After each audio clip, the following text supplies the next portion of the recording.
I'm just going to run through this quick example that we've done a few times in class now, but I wanted to actually record it and post it so you could come back and check it out whenever you wanted to. So in this example here, we have some 45 kilogram block, and it's sitting on a ramp, and that ramp is angled up at 35 degrees, okay? And what we want to know from this is we want to know the tension force here, and we want to know the normal force here, okay? So we want force gravity, we have force normal, and we have force of tension. And we want to know all three of those, okay? We can get force gravity right away because we know that gravity comes down straight down here. And we have 45 kilograms sitting there. So we know that we can get force gravity from doing 45 kilograms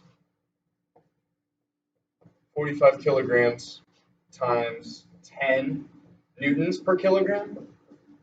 And that equals 450 newtons. And that's going to be our force gravity, okay? So 450 newtons is our force gravity here, all right? And that's this force here. We know that we have this tension force coming up this way as well, okay? Which, much like friction, it's going to be parallel. It's going to be coming up like this way, like that.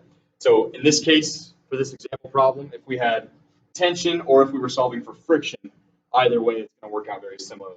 Okay? And then we also have our normal force coming up off of the block this way. So we have the force of tension, and we have the force normal here. Okay? Force normal is always going to be perpendicular to our surface, which is here. Okay? And then in this case, our tension is parallel to our surface. That's what's keeping the block from sliding. So now, since we know our force gravity, we can go ahead and separate our forces out here into gravity's components. Okay, so instead of trying to figure out all the different components of force tension and all the different components of force normal, we can see here that our component, our perpendicular component of force gravity is going to cancel out force normal in that same direction, and our parallel component of force gravity is going to cancel out our parallel component of force of tension. Okay, so we just really need to make this triangle, and that's going to be enough for us. All right, I'm going to try to make it a little bit bigger here so you can see it real quick. Okay, so that's all we have to do here is make this triangle. So that was force gravity, and then we have that coming down here and that coming down here. Okay, we have that component, we have that component. So this component here we can call force gravity that is perpendicular to our surface, and we can call this here force gravity that's parallel to our surface. All right, and that's going to give us our two components that we need.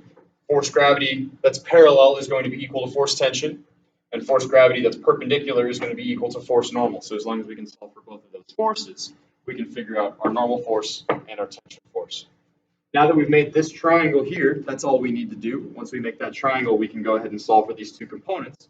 And we already have the angle here because we have 35 degrees here. And whatever this angle is going to be that angle up there because of alternative interior angles, proofs of geometry, but I'm not so caught up on my geometry, but just know, as long as you orient this 90 degree and that 90 degree, as long as they are facing, these triangles are facing the same direction, this angle and this angle will be the same, okay? If you rotate this triangle the other way and orient their 90 degrees opposite each other, then that would be 90 minus whatever this is, okay? But if we just set up our right triangles so that our angles here are the same, then this angle and this angle will be equal to each other. Now we can blow up this triangle a little bit bigger, take a look at it. Okay, so we have this here, there's our 90. We know that our force of gravity is 450 newtons, and that's going to be our hypotenuse. And we know that our top angle up here, because we just kind of took that triangle and rotated it, right? So we took this triangle and just brought it over here. Our angle at the top is going to be 35 degrees. Okay? And then our component down here is going to be our force of gravity in the parallel direction. And our component up here is going to be our force of gravity in the perpendicular direction. sure there's nothing glaring. Okay, cool. So now, as long as we have an angle and a side, we can find our other two sides here. Okay, so we can go ahead and do cosine of 35, and cosine is equal to TOA, right? So cosine adjacent hypotenuse. So cosine is equal to adjacent, which in this case is the force of gravity in the perpendicular direction, divided by 450 newtons, which is our hypotenuse. Okay, so adjacent over hypotenuse. Then we need to multiply both sides by 450 newtons because we're trying to get force gravity in the perpendicular direction by itself, so we can solve for it. 450 newtons. So we end up with 450 newtons times cosine 35. I don't know why I double parentheses that, but I did. Is equal to force of gravity in the perpendicular direction. Okay, is that still visible? Awesome. So now we just do 450 times cosine 35. Oh, is this in? Aha, it's in radians. If you end up getting a negative for this, you know your calculator is in radians, and that's not good. Cosine 35, and we end up with our force of gravity in the perpendicular direction is equal to about 368 newtons. Okay, so force gravity in the perpendicular direction, if you remember over here, is our kind of up and down force, which is equal and opposite to our force normal. So that's going to be 368 newtons right here. Okay.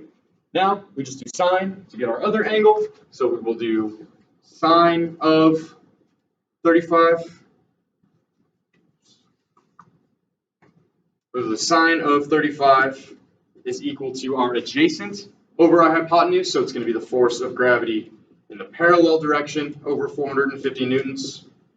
Once again, we're going to multiply both sides by 450 newtons to get force of gravity in the parallel direction by itself.